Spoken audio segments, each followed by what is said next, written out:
कि दुल्हा बनल श्री राम। अच्छा आप जरा यहाँ आ जाइए, आप जरा यहाँ आ जाइए, क्योंकि दुल्हे से एक बार हम चाहेंगे हमारे दुल्हे सरकार के लिए सबसे पहले चारों तरफ से जोरदार ताली होना चाहिए। आइएगा कब है कि सवर सावर सुरतिया तोहार दूल्हा, इसी से शुरू करते हैं कि तोहार दूल्हा और तोहार दूल्हा तोहार दूल्हा। अच्छा आपको डांस आता है? डांस नाचे छो तू, नाचे छो, नाचना नहीं बोला जाता, डांस वहाँ पहले आवे छो। कभी तो डांस किए होंगे, लेकिन कल से आपका डांस शुरू हो जाएगा। हाँ आइए कहेंगे कि सवर सावर सुरतिया तोहार दूल्हा, सवर सावर सुरतिया तोहार दूल्हा, तोहार दूल्हा तोहार दूल्हा, तोहार दूल्हा, तोहार दूल्हा और सवर सावर सुरतिया तोहार दूल्हा, सवर सावर सुरतिया तोहार दूल्हा।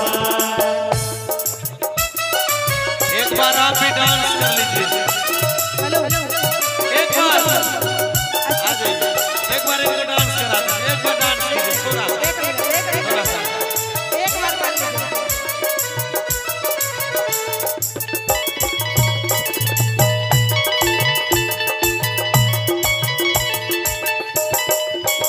केहू हाथी चढ़ल केहू घोड़ा चढ़ल, केहू ऊंट पे सवार बरियाती चलल, केहू हाथी चढ़ल केहू घोड़ा चढ़ल। अच्छा उनको डांस छोटा वाला इस लड़का को। अच्छा केहू हाथी चढ़ल केहू घोड़ा चढ़ल,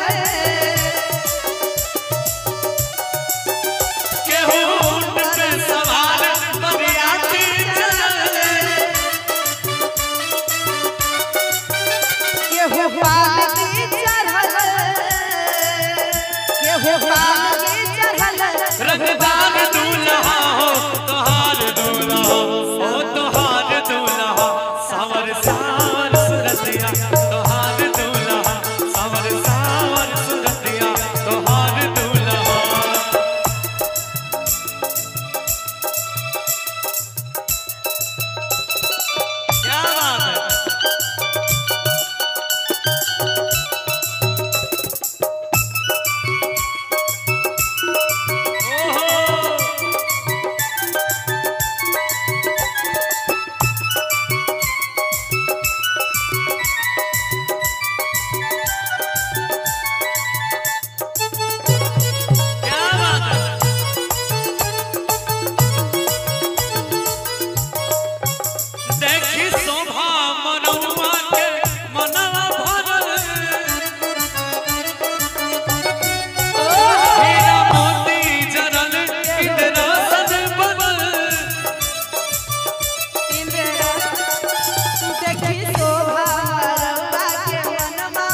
कवन जब झूठल सनहिया ता रोकी कवन कैसन जोरे जुटल कैसन जोरे जुटल रंगदार दुल्हा तोहार दूल्हा हो तोहार दूल्हा सावर सावर सुरतिया तोहार दूल्हा सावर सावर सुरतिया तोहार दूल्हा तोहार